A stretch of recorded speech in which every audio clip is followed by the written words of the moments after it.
before I started thinking about electric vehicle and have so much passion about it, I was thinking about different ways of making vehicle move. That is just different from the traditional way of moving vehicle. The combustion engine system. I try to see other ways that people have actually really tried to create automobiles, to power it, to create energy. When I started hearing about EV, it was like a mystery for me. I was thinking about it like, how can electric be a vehicle? How can you generate electricity through vehicles?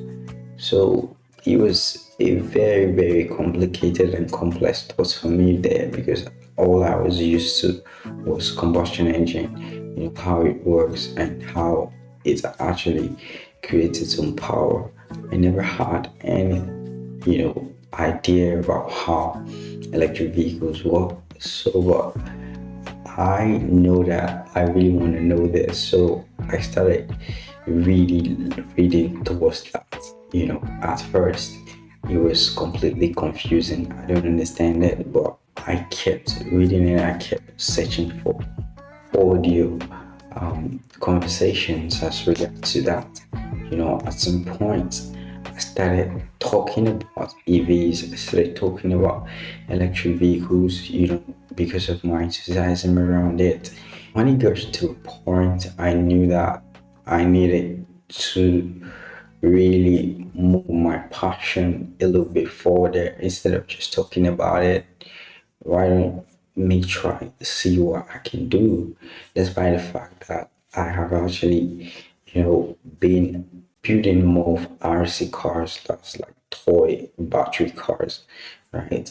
Before what I wanted to see what it feels like, to drive a car that is built as an electric car. Putting everything into consideration, price was something that I was so much particular about.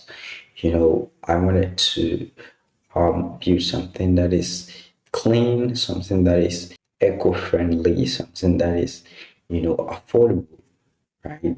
I got a controller, you know, the controller I got was a very, very cheap controller. I got it, but it's cheap, but it's very weak.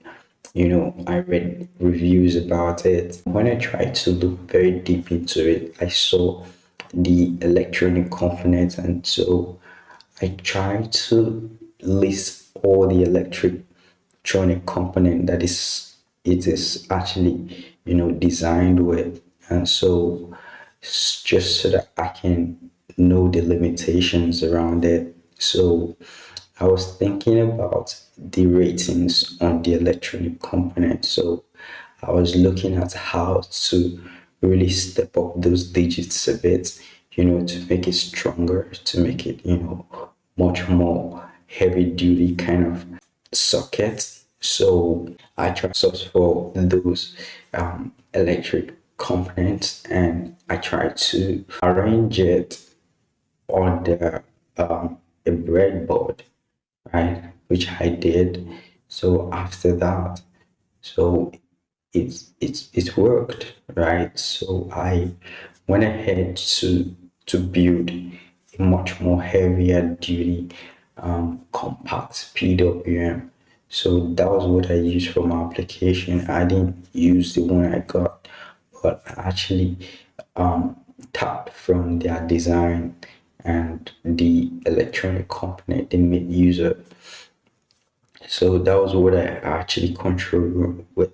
I used in controlling my electric motor, and right, it cut down the price in a lot of ways. I wanted to make it really smart, you know, adding every technology possible, which include visualization. So that has actually led me into, thinking about very deep into microcontrollers and IoTs and embedded systems.